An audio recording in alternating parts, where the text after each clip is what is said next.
exdelegada presidencial en la región metropolitana, futura presidenta del Frente Amplio, Constanza Martínez, está en el estudio. Constanza, muchísimas gracias por la gentileza de estar acá. Buenos días todavía, buenas tardes. Ya, sí, buenas tardes. Sí. En todo el país. Oiga, en todo el país. Vamos por parte. En general, hasta ahora, ¿vamos bien con la fusión del Frente Amplio? Vamos bien, estoy muy esperanzada con todo este proceso. Ha sido un proceso que ha sido a contrapelo de lo que normalmente ocurre en el país. Se habla mucho de la necesidad de la unidad, pero hay pocas gestiones, hay poca expresión de esa unidad. Y en el Frente Amplio hemos hecho dos cosas. Primero, lograr aglutinar a 4 expresiones distintas en un solo partido, el partido que va a ser en número el más grande del país, pero además logramos tener una lista de directiva nacional que es unitaria y que representa también, no solamente es unitaria en un grupo pequeño de sensibilidades, sino también de muchas trayectorias y también componentes del Frente Amplio que hoy día me hacen sentir muy orgullosa de poder encabezar este proceso. ¿Costó mucho que se lograra esa unidad? Porque había algunos intentos de otras listas y todo. Sí, la unidad es costosa, la unidad cuesta harto, hay pero que hacer sacrificios. Hay que hacer sacrificios y también hay que buscar cuáles son esos puntos de confluencia y también cuáles son los mecanismos para poder hacer avanzar esa política de unidad en torno a objetivos, que yo creo que también es importante. Esto no es solamente un acuerdo electoral para tratar de maximizar las capacidades de cada uno de estos sectores, sino también cómo hacemos de tener una herramienta más robusta para poder lograr los cambios que Chile necesita, y en eso yo creo que están estas dos miradas de unidad. La elección se verifica el próximo fin de semana. Si uno calcula por las votaciones internas de Convergencia y de Revolución Democrática, deberían votar por lo menos unas 10.000 personas, ¿no? Sí, yo creo que ese es el piso mínimo que estamos esperando. Lo decía el otro día, en el país del ciego el tuerto es rey, y por lo tanto, a pesar de que esa es una de las votaciones más altas de otros partidos, nuestro interés es que vayamos profundizando esa participación, que veamos otros mecanismos también de participación. Hoy día, con la cantidad de trabajo precario, con la cantidad de tiempo que le dedicamos a muchos otros aspectos para sostener la vida, es muy complicado poder organizarse, pero nosotros creemos mucho en la acción política colectiva porque creemos que así es posible no solamente tener un reclamo, sino ser capaces de poder profundizar en soluciones. Y en eso yo creo que también tenemos que motivar a todas las personas que, por ejemplo, firmaron para la candidatura de Beatriz Sánchez o para la candidatura del presidente Gabriel Boric, sepan que pueden votar en estas elecciones. Porque están habilitados como militantes. Eso lo hablamos cuando juntamos las firmas, nunca ocultamos que tenía que ver con participar de un partido político. Claro. Y ahí también hacemos un llamado para que la gente pueda participar. Objetivos del Frente Amplio. Usted, en una entrevista que aparece hoy en La Tercera, David Tralma y Gloria Faúndez, sugiere que el futuro o la perspectiva de esta coalición que está gobernando ahora tiene 3 polos, si es que cabe la expresión: el Partido Comunista, el Socialismo Democrático y el Frente Amplio, lo que conlleva evidentemente la necesidad de una candidatura presidencial para el próximo año, digamos. Sí, entre muchos otros desafíos. Yo creo que a veces se presidencializa mucho la discusión en torno solamente al nombre del liderazgo, pero acá nosotros también queremos proponer algunos aspectos que creo que se han manifestado también en nuestra postura dentro del gobierno. ¿Y tienen nombre? Hay muchos liderazgos que están sobre la mesa. A mí me parece que lo importante de verdad, y no lo digo para esconder la pregunta, sino porque creo que han habido candidatos desde el primer año de gobierno y al final ese tipo de situaciones en las que no hay ningún contenido político, lo único que promueve son personalismos, son lecturas populistas del momento político, y hemos visto que eso tiene consecuencias a lo largo del mundo, y por eso yo quisiera más o menos puntualizar. Nosotros como Frente Amplio hemos tenido una postura de buscar nuevas soluciones a los conflictos que tenemos hoy día como país, que son conflictos distintos a los que teníamos en el siglo XX, que tenemos que tener una mirada de futuro para poder solucionarlos, como es la crisis de cuidado, como es también el problema de la cantidad de tiempo libre que tienen las personas, y también la certeza en materia de seguridad económica, seguridad social y también seguridad pública, y en eso hemos estado trabajando fuertemente. A mí me tocó hacerlo desde el gobierno y ahora me toca encabezarlo desde el futuro partido más grande de este país. Si le entiendo bien, son las ideas antes que los nombres. Son las ideas antes de los nombres, ahora, sin duda. Tampoco queda tanto tiempo para los nombres, digamos.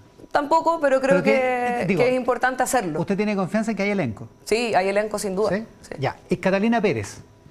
está con la militancia en Revolución Democrática suspendida, pasa a ser militante del Frente Amplio. Sí, por un asunto administrativo del Tribunal Supremo de Revolución Democrática, esa sanción termina. Sin embargo, probablemente una de las discusiones del futuro Tribunal Supremo entrante sea también poder revisar todas esas antiguas situaciones, claro, donde yo creo que el estándar principal que ha sido abierto y ha sido público a la ciudadanía es que el Frente Amplio tiene una intención de poder abordar todo este tipo de conflictos con celeridad, con dureza, pero también entendiendo cuáles son esos procedimientos que todavía están abiertos.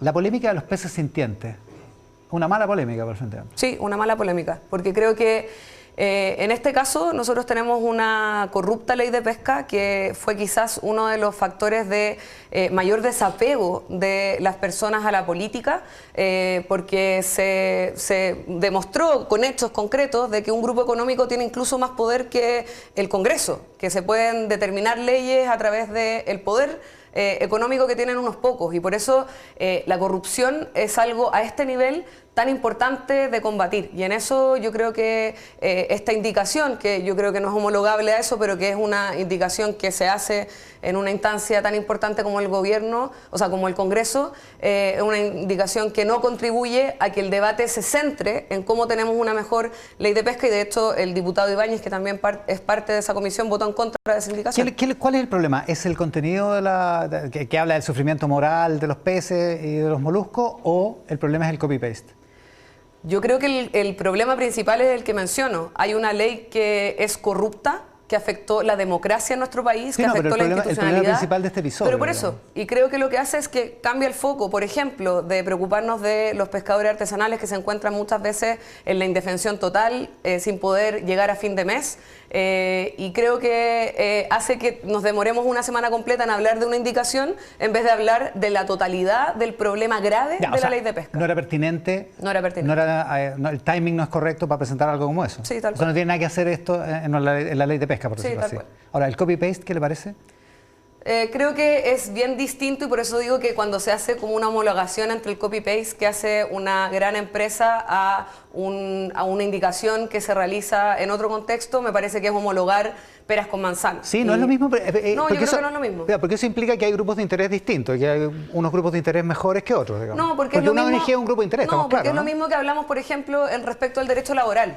Una cosa es el interés que pueden tener la clase trabajadora y otro es el interés que pueden tener los empresarios, y por eso se reconoce que hay una disparidad de poder. Cuando hay mucho poder económico es bien distinto al poder que puede tener una organización social. Eso es evidente, y por eso se hacen contrapesos. Pero es un buen ejemplo. Si hay un copy-paste de una indicación de la CPC y un copy-paste de una indicación de la CUT, ¿es mejor el copy-paste de la CUT? No, yo creo que el problema es que ahí también hubo un proceso de corrupción importante. Acá hubo pagos asociados, hubo un proceso en el que no simplemente... O sea, por eso creo que el asunto tiene que ver más con representación de intereses, para poder puntualizarlo bien. Una cosa es representación de intereses, otra cosa es el pago, y otra cosa es también a qué se debe ese tipo de indicación. Por lo tanto, en el caso de Sergio Bobadilla, de la UDI y de la industria pesquera, que no está claro que haya habido un pago, no hay nadie acusado. No, por eso. Creo que en esa discusión... Cuando no hay pago, cuando no hay un delito involucrado, ¿da lo mismo? Yo creo que los intereses... ¿O hay grupos de intereses mejores que otros?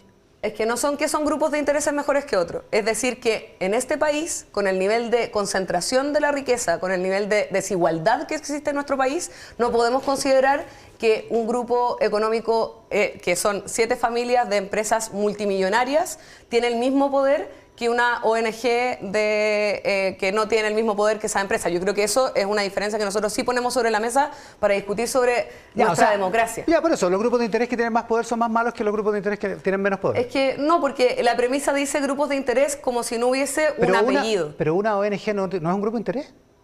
Tiene intereses, pero es distinto el nivel de poder que tiene y poder... No, pues sí, yo no estoy diciendo lo contrario. Pero por eso, poder transparentar de que el problema de la disparidad de poder, que hizo que, por ejemplo, tengamos un código laboral y que reconozca la disparidad entre el empleador y el trabajador, reconoce que hay poderes distintos y que por lo tanto en eso tenemos que tener mucho cuidado, porque por ejemplo yo cuando era delegada presidencial tenía mucho más poder que una junta de vecinos, y por lo tanto lo que yo podía acceder para poder tomar ciertas decisiones tiene que tener mayores niveles de responsabilidad. Usted es una autoridad del Estado en ese caso, no es un grupo de interés, una ONG por definición es un grupo de interés, igual como lo es el sindicato de las empresas pesqueras, digamos.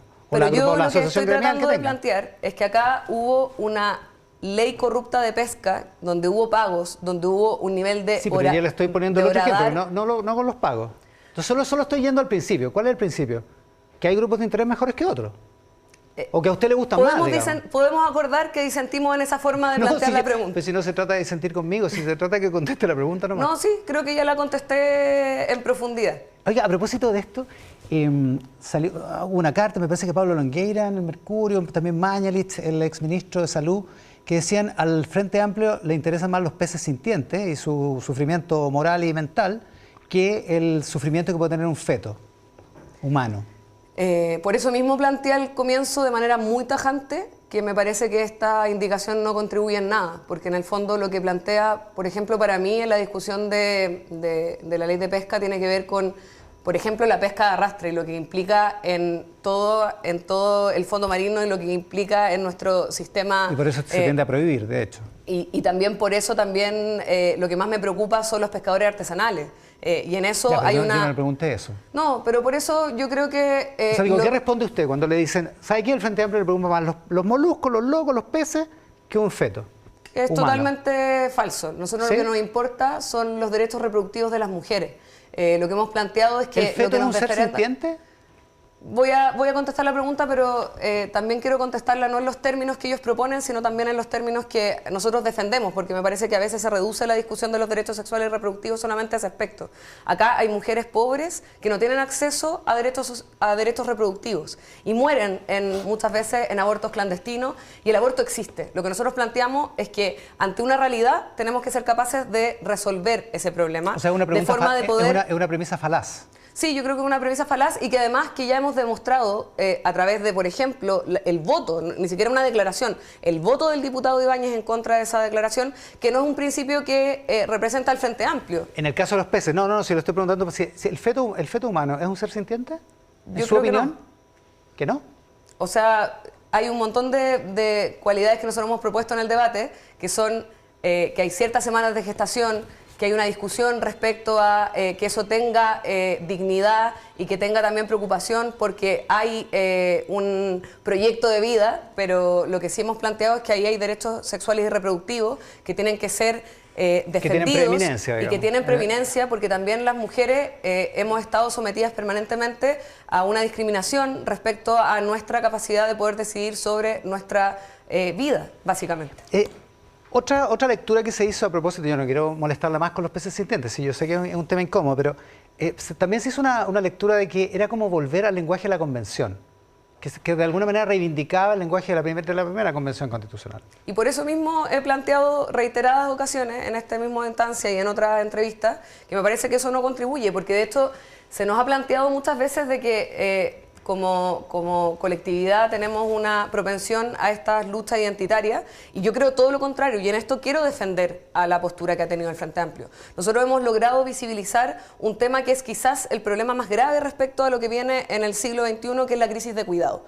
Nosotros hoy día tenemos una población que envejece, tenemos mujeres que no pueden realizar su proyecto de vida porque tienen que asumir ellas solas. Cerca del 70% de las mujeres son mujeres que tienen que cuidar también a alguien, y eso implica que visibilicemos cuestiones que vienen en el futuro, y nosotros ahí hemos hecho un planteamiento importante a través de los liderazgos de la ministra Toro y la ministra Orellana, de poder poner el sistema de cuidados en el centro, en poder dar una discusión de futuro respecto a eso. Eso es central. En eso también hemos levantado en materias de seguridad muchos elementos como la recuperación de espacios públicos, como el levantamiento de secretos bancarios. También hemos dado una discusión importante sobre la disponibilidad del tiempo a través de las 40 horas, a través de la ley de pago de pensiones de alimentos, y creo que esos son dolores reales de las personas y que nosotros hemos principalmente hecho una labor para poder atacar a esos problemas y no a este otro tipo de situaciones que yo creo que también afecta a la legitimidad de la política. Si le entiendo bien, el Frente Amplio no es woke, esa sería como Sí. un resumen. No es progre, por decirlo en español. El problema es que usted cargan con el, no sé si es estigma, pero por lo menos con el peso, con la carga política de haber apoyado la convención en los términos en que se debatió y en los términos en que se redactó ese proyecto que ustedes aprobaron. Yo creo que en los espacios colegiados es bueno también tener una revisión histórica bien precisa respecto a cuál es la función que se cumplió por cada uno de los sectores. al menos nuestros constitucionales en ese primer proceso tuvieron un rol bien importante, y si pueden ver lo que hizo Constanza Chonhaut, Ignacio Achurra, Tatiana Urrutia, Giovanna Roa, son personalidades que también estuvieron y que transversalmente se encontraron con personas como Christian Monkeberg, que lograron tener un debate político. Y ahí yo creo que también quiero reivindicar el trabajo que se hizo desde el Frente Amplio en la convención, y también que se pueda hacer una lectura crítica del segundo proceso constituyente, que no aprendió nada del primer proceso constituyente. Y ahí yo siempre creo, y creo que es las cosas que el Frente Amplio también ha puesto siempre sobre la mesa, de que no podemos tener una lectura en la que nuestras ideas sean solamente nuestras, y que a partir de esas ideas simplemente se presenten y que esas sean las mejores. Nosotros hemos planteado permanentemente la necesidad de que los problemas políticos se resuelvan con más democracia, y en eso hemos sido siempre muy majaderos. Yo no creo en personalidades muy pequeñas que levantan banderas y que no las conversan con la sociedad. Yo creo en procesos que son masivos y que le tienen que hacer sentido a la gente. Lo que usted llama democracia radical, digamos. Sí, y por eso creo que también en el proceso del Frente Amplio que viene ahora, además de terminar el proceso administrativo y que logramos tener directiva y que podamos tener un comité central robusto, eso es hablarnos también hacia la interna para construir mejor herramienta. Pero lo que yo quiero del Frente Amplio del futuro es que podamos hacerle sentido a las personas para que una reforma de pensiones, que es urgente, que lleva más de 10 años esperando, que una discusión sobre el CAE, sobre también el endeudamiento, el extra endeudamiento de las personas, o también todo el problema que tiene que ver con la seguridad en todos sus aspectos, como es la seguridad económica, la seguridad social y también la seguridad pública, es muy importante porque la gente tiene miedo. Yo he estado en todos los lugares de la región metropolitana y la gente tiene miedo de llegar a fin de mes, de enfermarse, de poder llevar a su hijo a la universidad, y ese miedo tiene, y que no lo asalten, y eso lo estuve trabajando durante estos 2 años y medio. Usted lo sabe mejor que nadie. Y ese miedo la política lo tiene que responder, porque si no, todo el problema de legitimidad que hemos tenido en los últimos años solo se va a profundizar. Ahora, si yo sigo lo que usted está diciendo, usted dice, nosotros no tenemos las mejores ideas porque aquí no viene un iluminado a poner la idea sin consultarla con nadie, y para eso está la democracia radical, como usted la llama. Dos cosas. Uno, Diego Ibáñez acaba de decir el fin de semana pasado que ustedes gobiernan mejor, que tienen las ideas más nobles de la humanidad, que tienen mejores ideas, y que no solo eso, sus adversarios políticos son unos herederos de los verdugos de Marusia, una gente que mató a 500 obreros en una salitrera. O sea, digo, si eso no es superioridad moral. O sea, yo creo que una cosa es tener orgullo por las ideas que nosotros defendemos, y eso está bien. O sea, es parte de lo que nosotros tenemos que tratar de ofrecerle al país. Ahora, mi tipo de liderazgo también reconoce que eso tiene que ser en debate con la sociedad. Y yo creo que también nos ha pasado mucho que durante estos 2 años y medio hemos tenido muchas críticas y hemos hecho muchas autocríticas como sector, pero también es importante que no caigamos en ser un sector autoflagelante permanentemente, y que también tengamos la capacidad de decir que estas ideas... Diego Ibáñez no es nada autoflagelante, No, parece. pero por eso digo, pero creo que también lo que pretende hacer el diputado Ibáñez es decir, también volvamos a nuestras ideas para poder presentar un debate de ideas al país. Creo que en el último tiempo había una discusión muy intensa sobre posiciones políticas en las que en verdad no se transparentan las ideas. Esta semana la candidata a presidenta por parte de Chile Vamos hasta el momento señalaba a sus candidatos que prometan y prometan en materia de seguridad, y creo que eso no es prometer ideas, es permanentemente utilizar un temor que tiene la ciudadanía y que a mí me tocó verlo y trabajarlo. ¿Es populismo, dice usted? Sí, y que creo que es un problema cuando uno no tiene ideas, y creo que también lo decía en mi entrevista, cuando uno tiene solamente gestión sin ideas, eso es simplemente populismo. Y cuando uno tiene muchas ideas, pero ni una capacidad de gestión, el problema es que se transforma en un elemento meramente intelectual. Y en eso nosotros tenemos que entender de que el Frente Amplio no tiene esas dos almas, sino que somos la síntesis de esos dos elementos para que tengamos una gestión, sí, buena, pero con ideas que le podamos dar al país. En esta entrevista de La Tercera usted dice que el aporte del Frente Amplio tiene 3 elementos estructurantes. El segundo principio tiene que ver con que nuestra apuesta es siempre la democracia radical. Y me llamó la atención porque esta semana hubo varios diputados del Frente Amplio que votaron para no dar el quórum para mantener la multa por no votar en una elección con voto obligatorio. ¿Qué le parece a usted? Yo la verdad es que creo que la democracia, y cuando hablo de democracia radical, tiene que ver más que simplemente con el voto, porque lo que ha pasado el último tiempo es que se reduce, incluso en esta discusión, se reduce simplemente a cuántos votos van a haber en la elección del Frente Amplio. Y creo que con toda la crisis de legitimidad, el poder buscar mayores elementos de democracia radical tiene que ver con que la gente quiera ir a votar, que la gente tenga un sentido para ir a votar, y eso es que la política resuelva los problemas. Entonces creo que a veces, y para poder cerrar un poco la pregunta, a veces lo que ocurre es que solamente se determina el deber de las personas y pocas veces se ve el deber de la política de responder a esas necesidades. Cuando yo digo que llevamos 10 años de una discusión de reforma de pensiones en las que no nos ponemos de acuerdo y donde no se va a mejorar hasta el momento las pensiones de las personas en el corto plazo, ahí la política lo único que hace es delegitimarse. Entonces yo creo que está bien que demos ciertos debates, yo creo que el voto obligatorio es una buena forma de que la gente también tenga deberes, pero también el tema tiene que ver con la multa, con que en el fondo las personas más pobres no necesariamente tengan que pagar una multa respecto a eso. Ahora, esa discusión todavía está abierta, y a mí me parece que tenemos que tratar de... Sí, y por eso yo creo que tenemos que tender a que la gente tenga que ir a votar. La multa tiene el mismo rango que tenía cuando lo aprobaron hace 3 años, digamos. Por eso, pero también ¿Usted hubiera votado, hubiera dado el quórum para eso? ¿Para que tuviera multa el no votar? No vi el debate en particular, creo que la verdad es que a mí de verdad me interesa dar algunos debates más profundos que a veces no se dan, que es, por ejemplo, por qué hasta el momento... Perdone, Constanza, pero que los diputados, sí, al tiro, pero que los diputados estén ahora, diputados de izquierda, diciendo que haciendo voluntario el voto, cuando hace 2 o 3 años... No, pero no hace voluntario el voto, es un elemento... ¿Que no tenga multa no lo hace voluntario? No, yo creo que no. No, porque podríamos buscar ciertos elementos, y por eso digo que la discusión, a veces lo que me pasa... ¿Un voto obligatorio sin multa qué? Lo que pasa es que a veces pasa de que en las discusiones políticas se reduce a que eso es que a nosotros no nos interesa que la gente vote. Y eso es lo que no quiero ceder. Lo que quiero decir es que sí, yo hubiese votado porque eso se mantuviera, pero eso no me parece tan relevante. Me parece que a veces en la discusión pública solo nos quedamos con el titular y no logramos buscar cuáles son esos debates de fondo. Y a mi parecer, la obligatoriedad es un elemento, pero la política no puede creer que va a resolver el problema de legitimidad y el problema de la cantidad de la gente que vota simplemente por poner una multa. Tenemos que buscar mecanismos, y eso me parece más relevante, mecanismos para que la política por alguna vez vuelva a servir para algo para la gente. Si eso a mí me pasa, y me pasaba en todos los lugares. Me decían, ¿por qué se demoran tanto?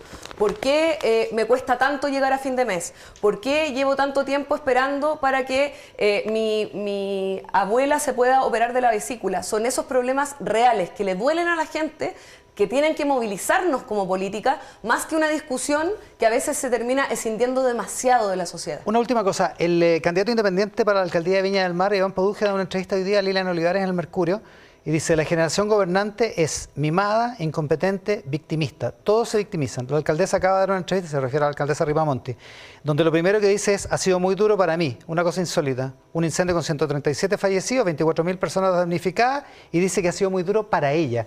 En ese sentido se victimiza. ¿Qué le parece?